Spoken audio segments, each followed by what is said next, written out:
Hi, everyone. Welcome back to the Earthon Survival Guide, the podcast for all disciplines, paths, players, and game masters with your questers, Josh and Dan. I am Dan. I am Josh.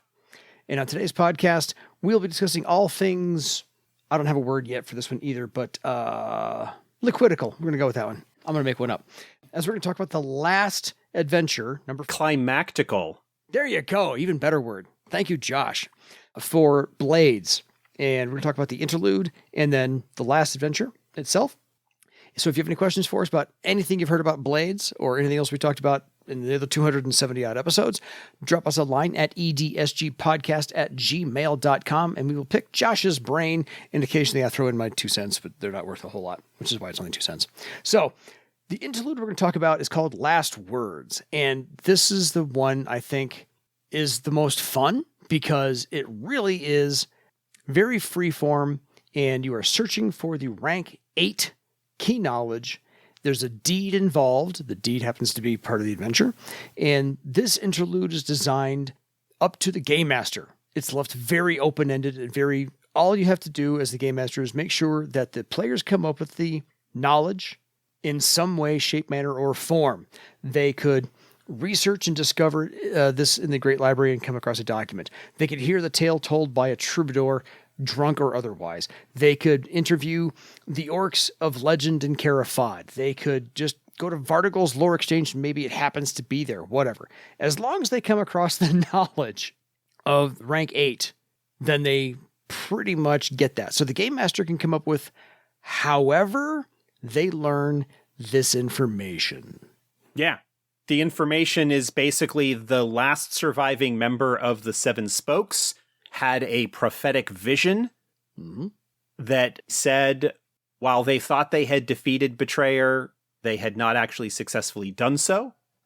He had a vision of a river of blood flowing under the mountains to the dome where they had fought Betrayer before, and that it would undo all that they had achieved, and basically it was up to whoever would come in the future to right that wrong.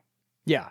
The information that they need is where that climactic battle between the Seven Spokes and Betrayer took place, and to travel there and essentially complete the ritual that the Seven Spokes were unable to.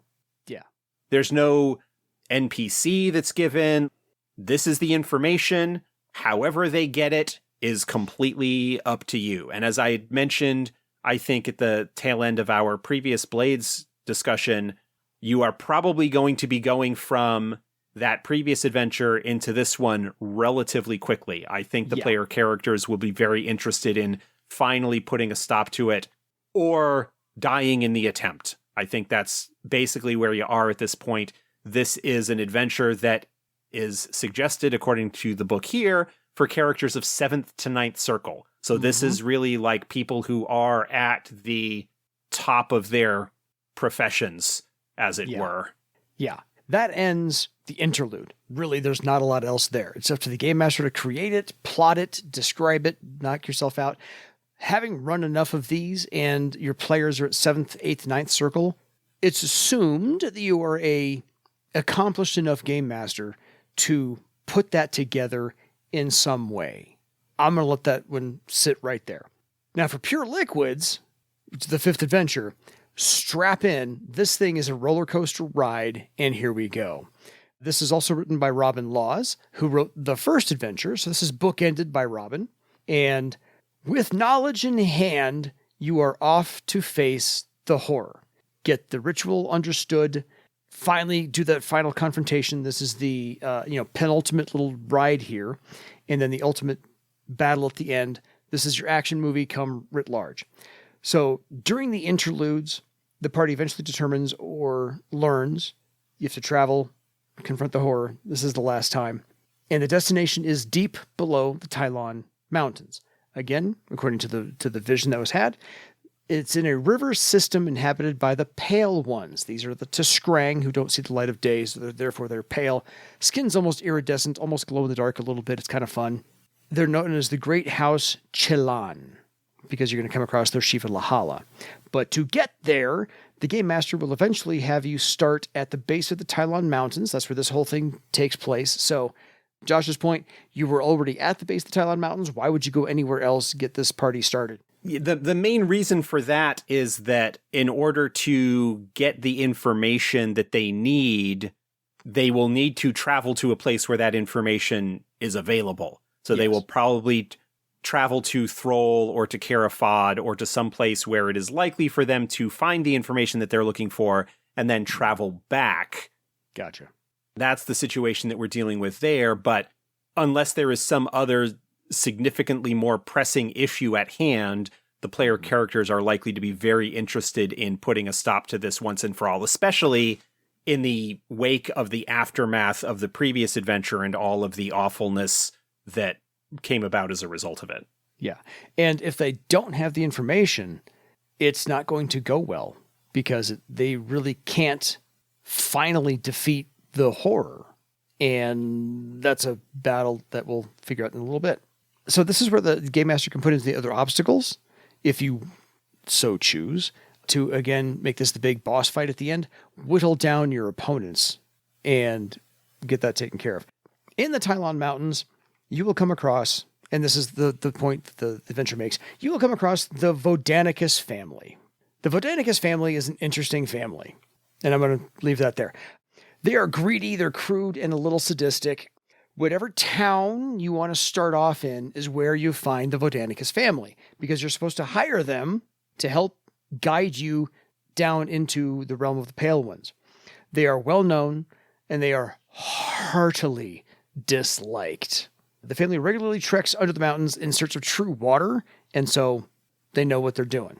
Hit it. So this is an opportunity, I feel, to get a little bit of dark comedy into this. Oh, yeah, fair. Part of the gag for the Vodanicus family is that they're all named Vodanicus. Yes, but by station, like Mother Vodanicus, Father Vodanicus, Cousin Vodanicus. First brother Vodanicus, like... There's no real differentiation of characterization. No. Think of your sort of stereotypical, for lack of a better term, hillbilly type family. Yeah. That's fair. What you're dealing with here. It's a family of dwarves who are all lower class and scuzzy and greedy and play up that dark, humorous, they live in the hills kind of attitude. These are your dirt poor bumblefucks. Yeah. I don't feel like they should be out and out comic in terms of their portrayal, but it should be oddly kind of unsettling and nervous laughter. Mm-hmm. Another comparison that comes to mind is the kind of portrayal that Lovecraft would give of his cultist members without the racist stuff. Fair. Yeah. I'm thinking of the residents of Innsmouth.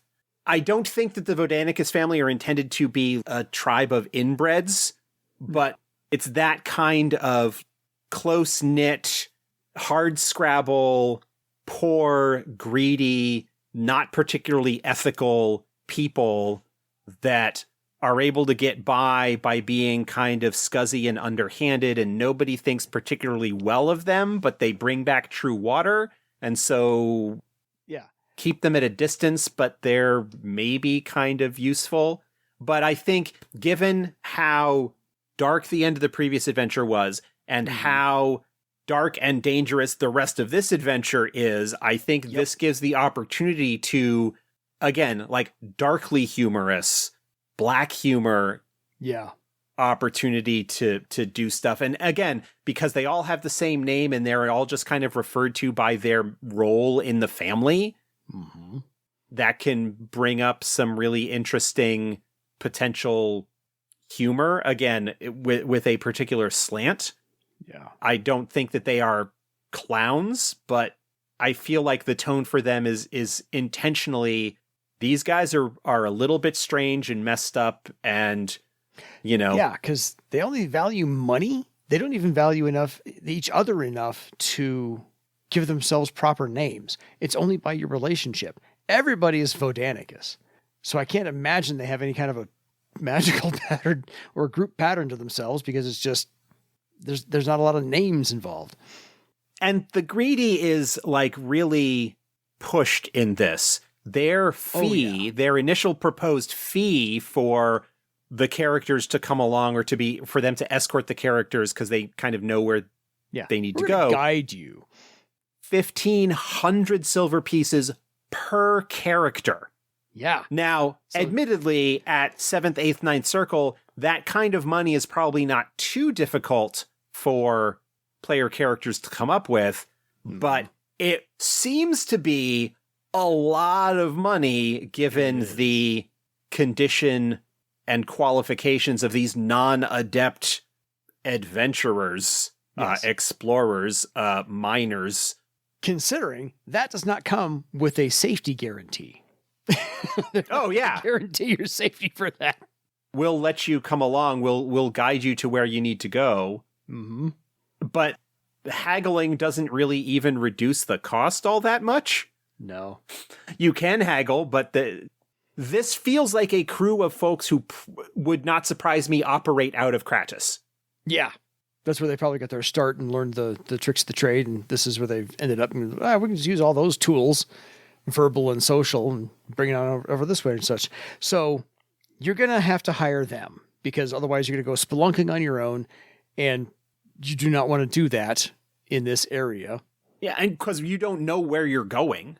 Yeah, to the big point. You can wander around underground for 7 days and still be lost. Yeah.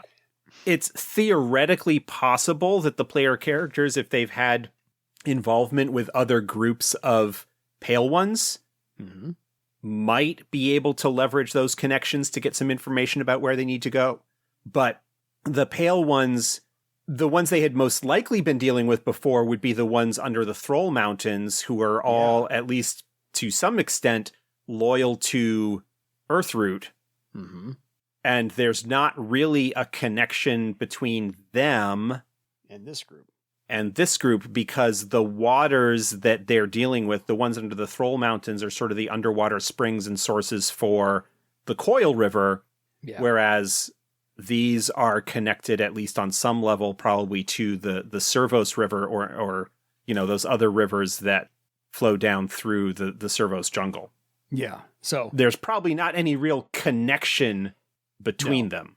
No, there's a passing familiarity. So, and besides, without the Vodanicus family, you can't find the entrance to go underground of the Tylon Mountains. So you're going to need to hire them. Game Master, have fun. So you're going to trek for a few days, 3, 4, up a mountain carrying rafts, because the Vodanicus family know you're going to be doing underground river travel. Say that 5 times fast. And so they have brought along their durable rafts that they know can handle the rapids, because it's going to be fun. You, if the Game Master chooses, may be attacked by mountain scorchers. You're going to be climbing some cliffs. There will be some mountainous hazards. Again, we have an episode on mountain travel. Feel free to look that one up. Finding the underground river, piloting a raft, navigating river rapids, and other cave hazards. Drowning is very, very possible for the characters. This is the roller coaster ride. This is the endurance gauntlet that they're going to need to run to make sure that they can even survive to get to the horror at the end. There's a steep waterfall in here. The waterfall damage, if they don't make it, is step 15, and step 10. They're going to do falling damage 3 times. So it's not going to be fun. And they'll eventually come to a place under. I'm skipping a whole lot of this because it's going to be fast. Yeah. It's okay. I'm trying not to give too much away and let the Game Master have a little bit of fun with this, but it is an underground slalom. It is a long, difficult, treacherous, dangerous journey. The peak of which is traversing what is called Ragok's Gullet, which is basically a place where 2 waterfalls pour into a deep hole, and essentially what you need to do is hold on to straps that are on these rafts that you lugged all the way up through the mountains, and then grab a net that's hanging over the hole and use that to traverse this hole to get to the other side so that you can continue your journey further in. Yeah. It plays like a video game Yeah, it's like Pitfall. based on whitewater rafting. Yeah, with like sharp stalactites in the ceiling, so it's like even windlings need to be careful because they could very easily damage themselves because of course you're underground. Yep. There's no really any light other than what you have with you. Yeah. I can't imagine what an cinnamon or a troll would be going through on this trek.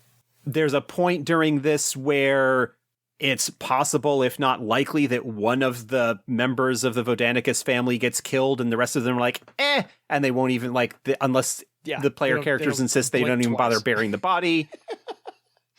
Through all of this like multi-day dangerous trek, climbing up through the mountains, lugging these large, heavy rafts, scaling a cliff with them, dealing with a band of scorchers that the Vodanicus ripped off earlier, that they then try and get the player characters to pay them off instead of paying out of their own pocket.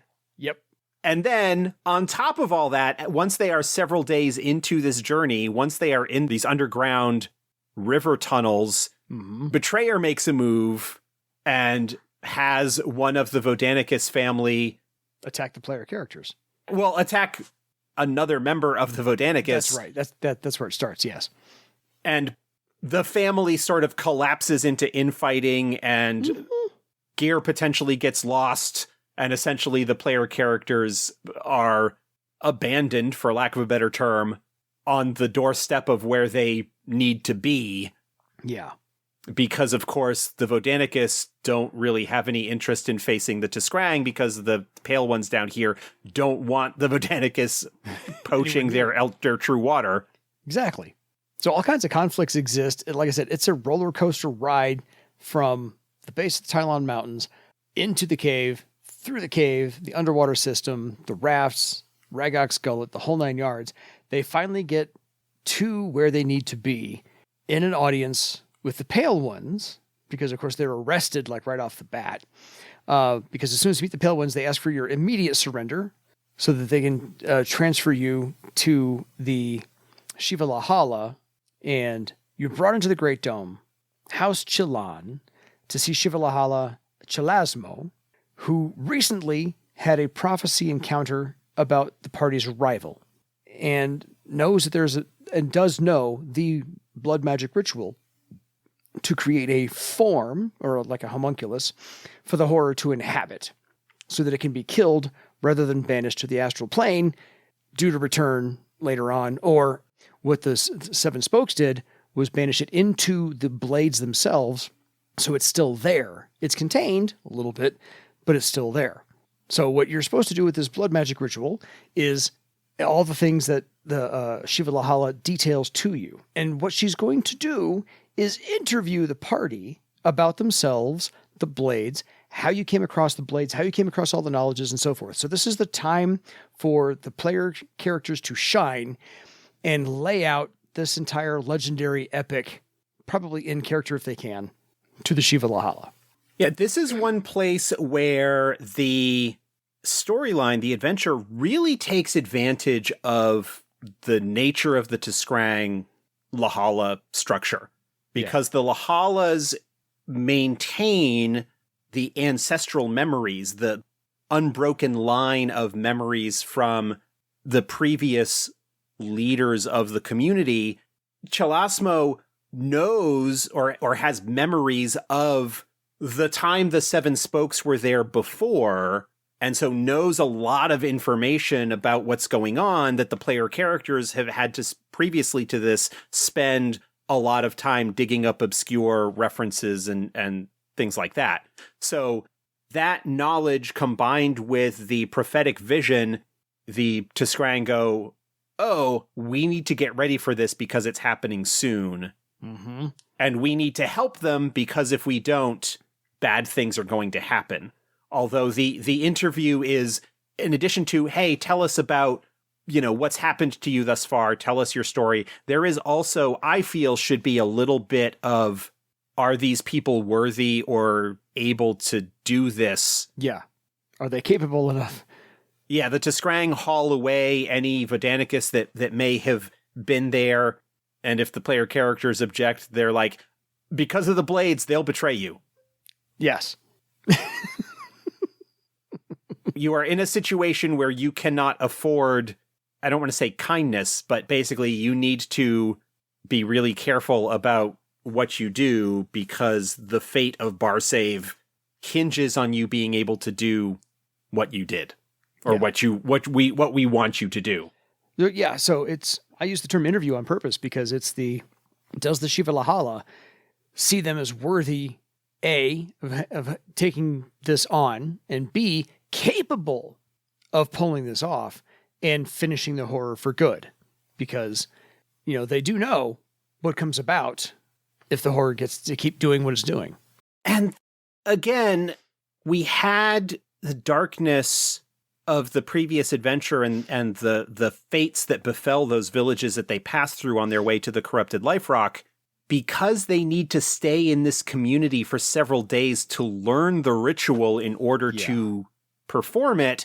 As time goes on, it is clear that their presence within the community is causing problems and is causing unrest. Fights break out between family members. Someone who is being apprehended by guards gets beaten rather than taken into custody and brought to some kind of trial.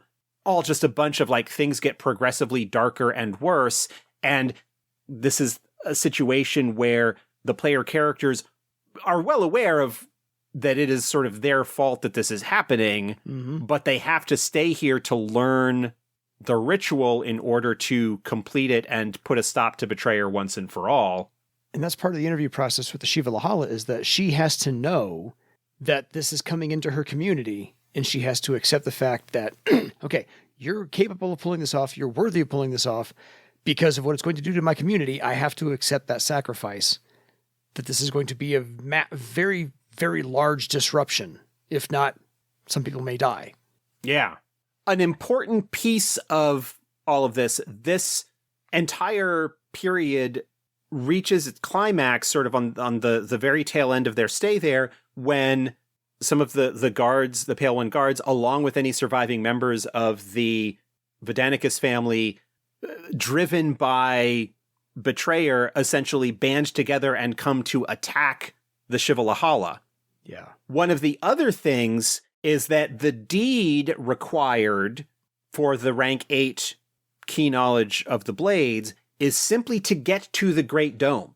And so the player characters do have the opportunity here, if they want to weave that rank 8 thread and get that extra little bit of oomph before they go on to face the horror. The deed is not actually to slay the horror. It is simply to get to the site that the Seven Spokes got to, which they have done.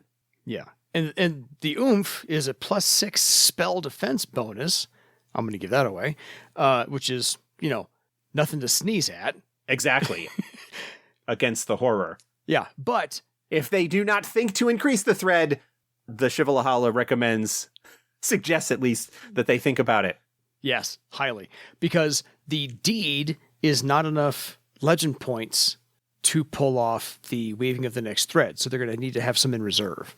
So letting you all know, especially the Game Master, because yes, through the 6 or 7 days that they're practicing this or performing the ritual, chaos is going to ensue. People are going to try and stop this ritual because Betrayer knows what they're up to. It's been here before. And so it's going to try and get everybody to either attack the Shivalahala, kill and attack y'all. So expect the Game Master, expect to throw some other obstacles in this and make it as interesting as you possibly can and dramatic as far as that tension's concerned. They are going to send T'Chava to escort the party to the proper site and the dome, and will hand you all the components you need. And T'Chava's just assigned to you because that's the way it's going to go. T'Chava is an adolescent to Scrang and is told that they are risking their life by escorting the player characters to where they need to go. Yes. And that they don't have to do this, but this brave young T'Skrang is like, it is either myself or you, and you are too valuable to risk escorting them to where they need to go, so I will do it. And so it is the player characters and this young T'Skrang, who I'm sure they will feel very protective of, given everything that has been going on. And at the same time, worried that, again, by merely traveling in their presence, that this young Tiskrang may turn on them for reasons outside of their control. Totally. So we get to the final battle, and you arrive in the underground grotto, and the party is confronted by ghosts. Not just any ghosts. Not just any ghosts. I didn't want to get away too quickly, but yes, not just any ghosts.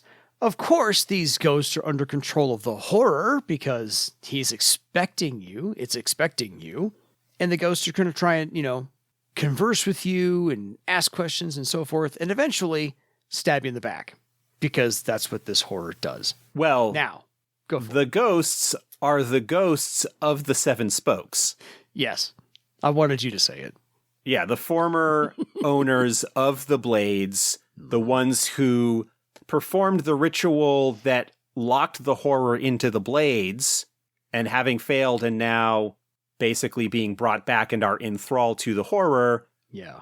They can only be damaged by the blades, and there's a little bit of hand wavium for player characters that don't really have a high melee weapons. They can use their thread rank as their effective melee weapons rank when trying to damage the ghosts with the blades. Yeah. Similar to the Dark Fetch in some regards from that earlier adventure, they can't really be killed. They can only be disrupted and dissipated. Yeah. Maybe to be brought back later on. But this is the beginning of the fight. This is the social fight. Is they're there to gain your trust and then, of course, turn on you.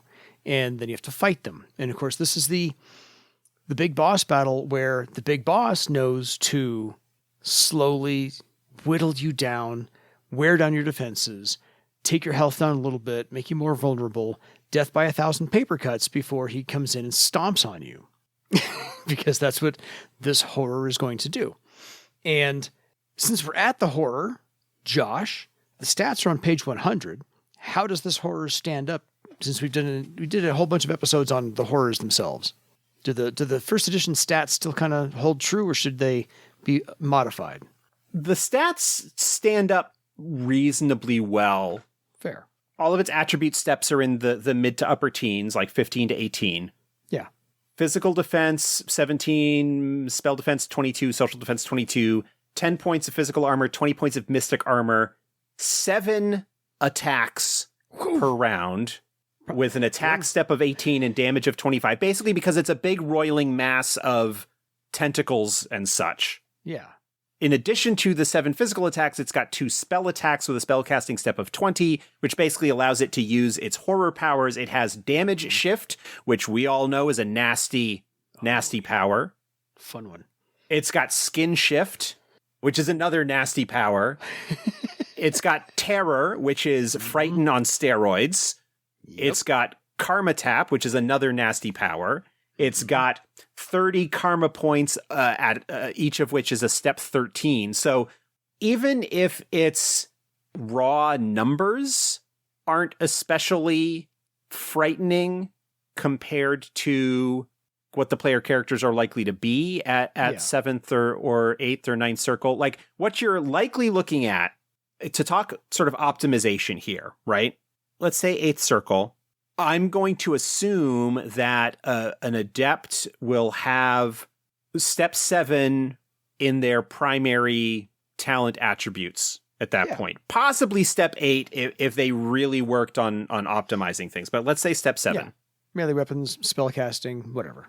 Again, let's just take a warrior, not even looking at all the secondary stuff that they can do. No. A warrior's melee weapons is probably going to be off a dex step of 7.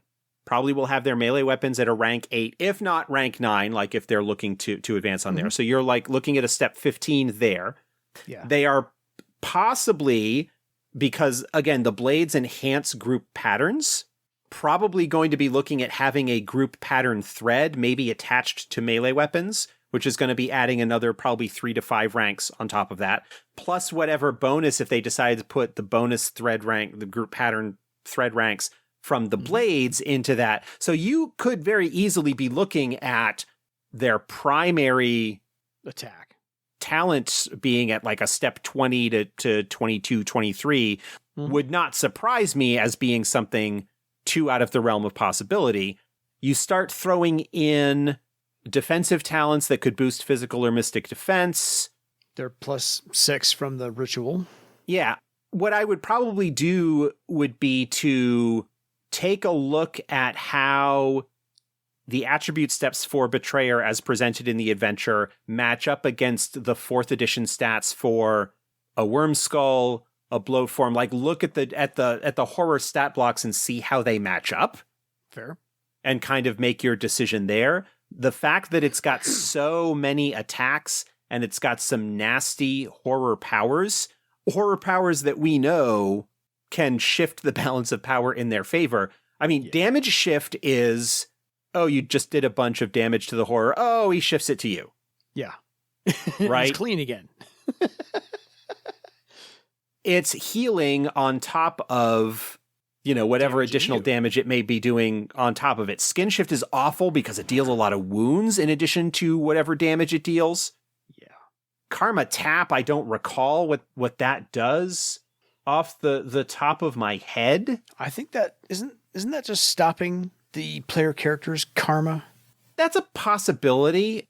I don't know off the top of my head. Give me just a moment.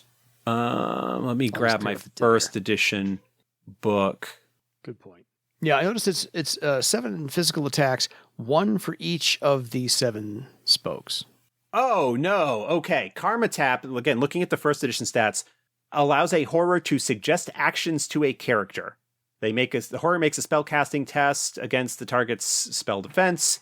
If successful, the horror forms a telepathic link with the character. I would assume that that stage would already be skipped because the horror has marked them.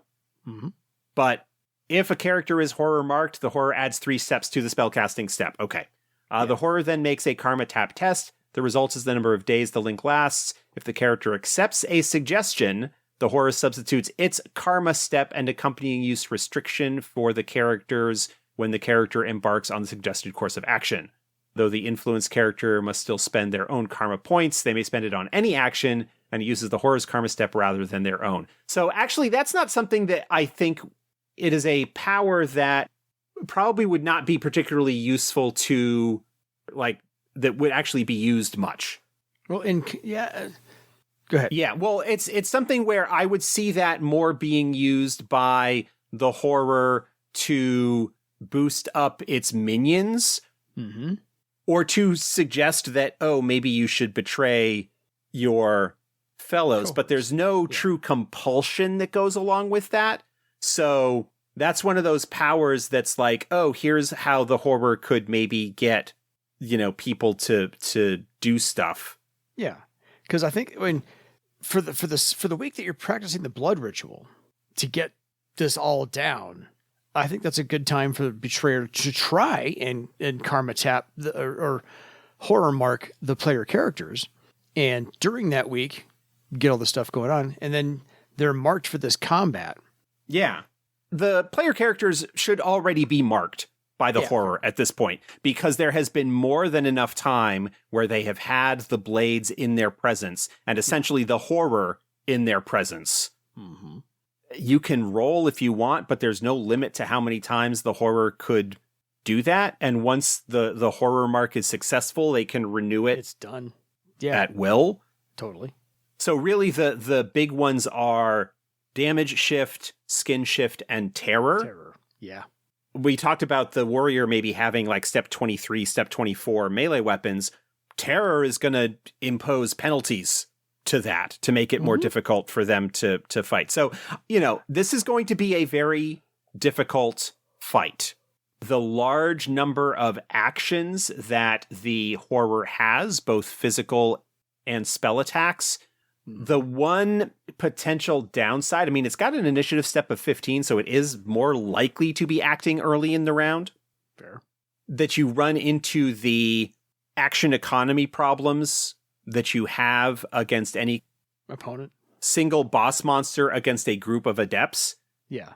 Yes, it gets 7 attacks, but it gets them all at the same time, whereas each of the player characters get individual attacks and can stack up potentially a whole bunch of penalties, get the opportunity to kind of nuke things down relatively quickly. What you may end up wanting to do, and this is maybe not strictly rules as written, but would be to break up those attacks rather than doing all 7 of its melee attacks at once. Mm-hmm.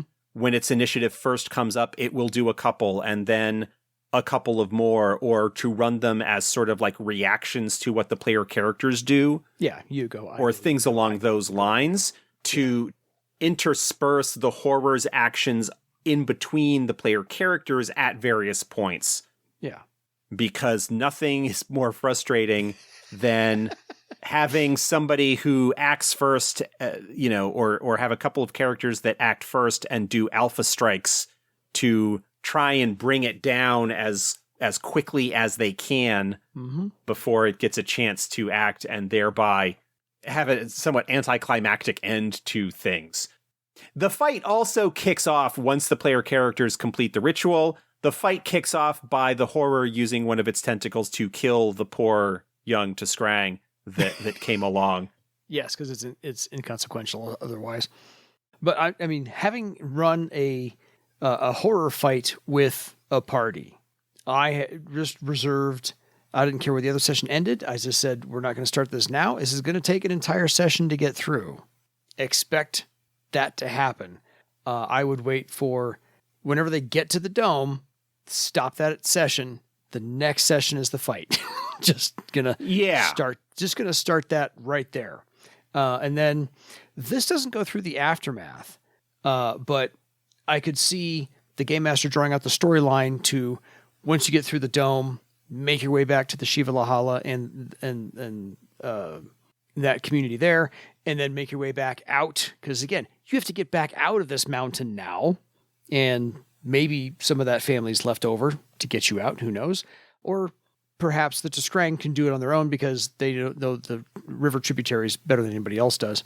So get it back out of the mountain and then proceed on. So there's still a little bit of epilogue to after the fight aftermath. A couple of things I was reading the info on the fight real quickly. Yeah. There are some additional factors that, as written, make the fight a little bit more difficult than it otherwise might appear to be. One, if the horror is having trouble actually damaging the player characters, it changes its tactics slightly. It uses its tentacles to grapple player characters and drag them under the water to try and drown them. Yep. So that's awful. Secondly, the horror actually can only be truly damaged by characters using talents that have been enhanced by the blades, so that they have basically woven those group patterns too. Mm-hmm. The damage step of any other attack ability is reduced by 10. Wow. And if it takes damage to within 40 points of its unconsciousness rating, it retreats to the bottom of the pool there in the grotto that they're in and casts Skin Shift to basically shift the damage that it has back to the player characters. It doesn't use Terror until it gets within 20 points of its unconsciousness, and then it basically casts Terror and tries to flee because it knows that if it gets killed, it's done. Yeah. And so it will try to escape. If they do manage to kill it, the ghosts of the 7 spokes reappear, bathed in light, and say, thank you, the gift, the curse has been lifted, and they move on to whatever afterlife awaits them. Yeah. And remind the characters to use the blades as they were originally intended. Mm-hmm. As it says at the very end, the very last troubleshooting, by this point, the characters are unlikely to make many surprising choices. If they decide to back out at the last minute, so be it. This final confrontation is meant to be tough, and so some or all of the adventurers may die in the battle. They are facing a legendary horror. Tackling it is a genuine risk that may bring a heavy price. I would feel that it is on the game master to play the horror intelligently. I think the tactics that it's using in this fight as described are good ones. Mm-hmm. It is so happy to have a physical form again that it starts off just wanting to physically tear its victims apart. Yep. But if things start to turn against it, it will fall back on more of its magical abilities. Yeah. And its ability to essentially hide in the deep water and will try to flee. And I don't think the game master should pull any punches in this fight, because this is the climax of months of game time. Yeah. Of the player characters finally getting the opportunity to put an end to this curse and to gain their revenge, and revenge on behalf of all of those who have been hurt and betrayed and killed and wounded in the course of this campaign. Yeah. This is the climax. I think death should absolutely be on the table, and the GM should play the horror intelligently, not unfairly, but intelligently, and take the opportunity of, things aren't going well for me. I am going to run away, because if I flee, then I can regain my strength and come back. I think in one sense, while the curse isn't lifted, I would say if the horror manages to escape this fight, that it might be maybe, perhaps, potentially, it's up to you, a little bit more difficult for betrayer to act through them, to have people around them betray others. Yeah. Because it's no longer present in the blades. It has now been moved out of the blades and is now physically present. But if it gets away, that's a whole other loose end that you are going to need to chase down. Yeah. The horror has been along with you through all this time to a certain extent. It may very well be interested in going after those who are close to the player characters that have not yet been affected by the curse. Totally. And it should by now know how to push your buttons. Yeah. Without a doubt. Goad you along and get you off your game and hold on. And between damage shift and skin shift, it's going to put damage on you at the worst times that might absolutely kill you. So if your party does not have the healing potions that it needs and anything else to, recover those damage points, you are toast. So yes, death should be on the table. I completely agree with that. Also, your 7th, 8th, and 9th circle, you should know everything that you can do. You should be able to use all of your talents, all of your skills, all of your magical items, your group pattern, and everything else to leverage what kind of damage you can inflict on this thing.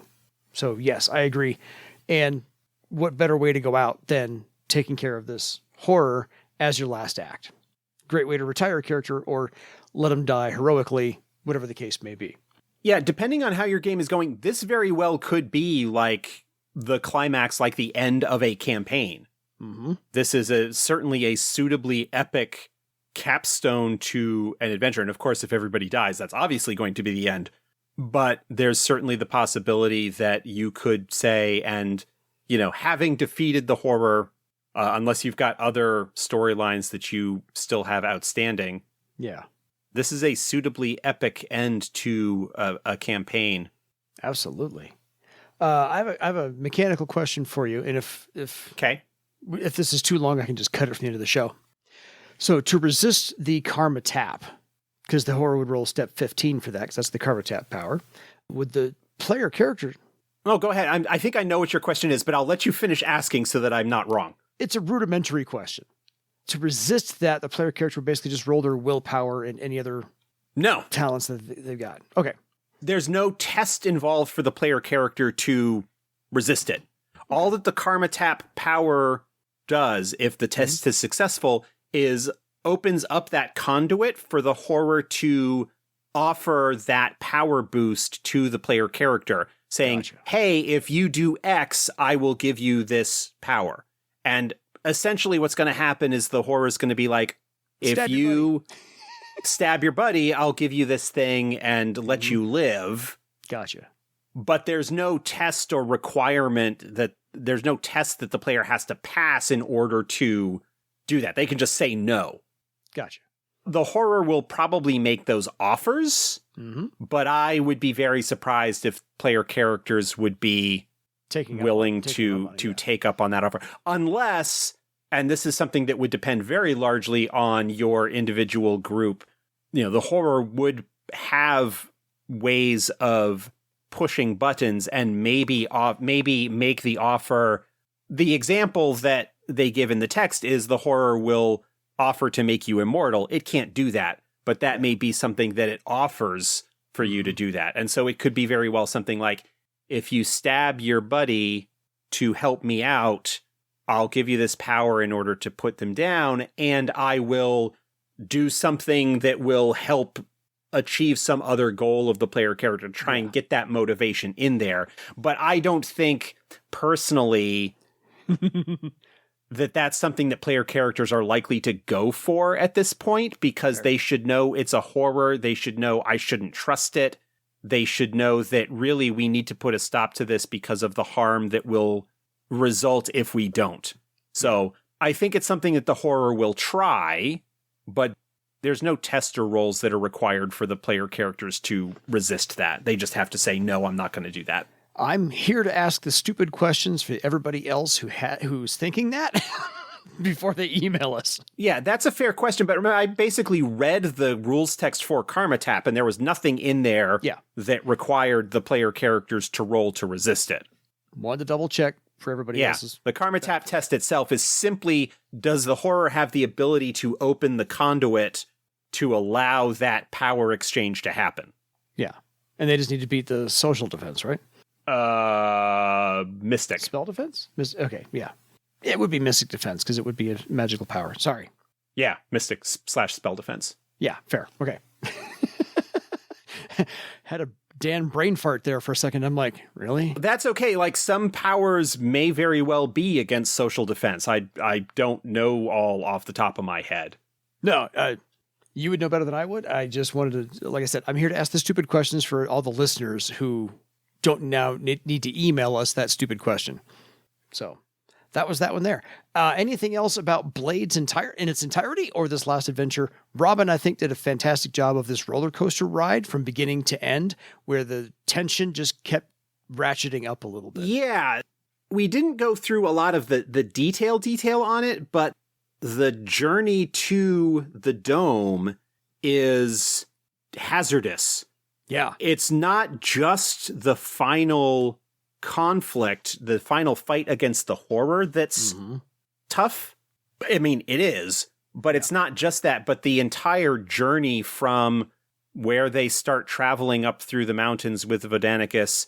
The overland journey itself through the mountains isn't super difficult. It's just stressful and tiring and awkward.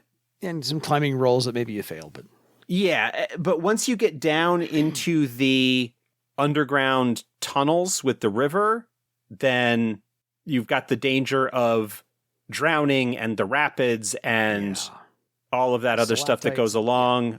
And then the horror tosses its own brand of chaos into the mix. Mm-hmm. And then you do have a small respite for the blood ritual, the 7 days of getting it taken care of. Perhaps that's your time to heal.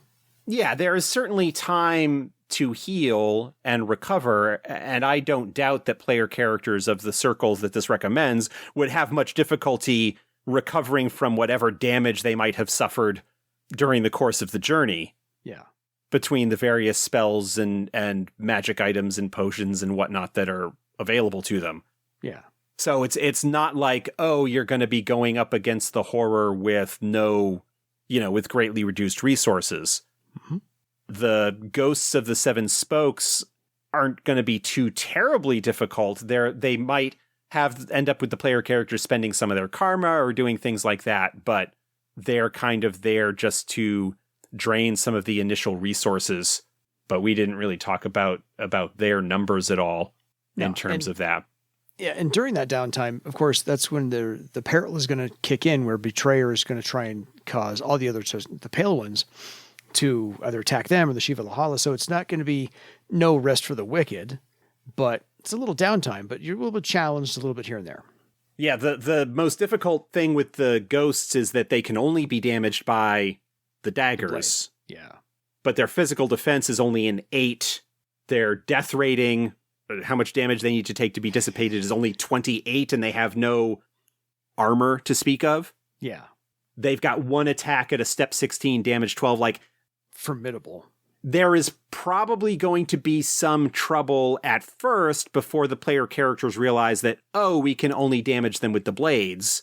Yep. So there's apt to be some time, some resources that are expended before they finally deal with them. But once they're dealt with, once they figure out that key, I don't see that there's going to be a huge problem. I mean, an attack step of 16, nothing to sneeze at.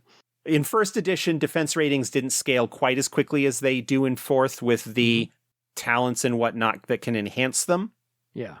Certainly a 16 is probably going to be a difficult step to deal with for non-melee combatants, for magicians and troubadours and support Scouts staff like that. Yeah. Well, scouts tend to have a high dexterity. It's not unusual for them to have a high dexterity, so I don't anticipate that being a problem, but it's mostly the magicians that would be most likely to suffer from the ghosts, especially because you can fling all the spells you want at them, but nothing's going to happen to them. Fair. So I think with Ramen Law's opening and basically bookending the other 3 adventures in here, this is a fantastic set because the last interlude is up to the game master, so you're given the freedom to do however you want with that. And the last one really is this roller coaster ride. There's enough social underpinnings of everything. There's enough combat going on. There's enough mystery to solve. I think this is a fantastic set of adventures. I would love to play it. Yeah, it's fantastic. It is a really great example of how a magic item in the Earth Dawn paradigm, a thread item, can be used to drive a storyline, to drive a campaign. It also does a good job of highlighting how nasty horrors actually can be if you're dealing with a major horror, with a campaign level horror like this. So yeah, this is a really, really good collection. And even if you don't use it as is, it's a decent template to look at if you want to come up with your own campaign arc for magic items in your own game. Agreed. And ways to integrate how you learn the key knowledge into adventures rather than it being something that just happens during downtime as a result of dice rolls. Yeah. Or go to the Great Library. Just, you're done. This is this is a fantastic example of how to broaden that storytelling technique to your point. So until next time, folks, go find the blades for your legend. Good night, everybody.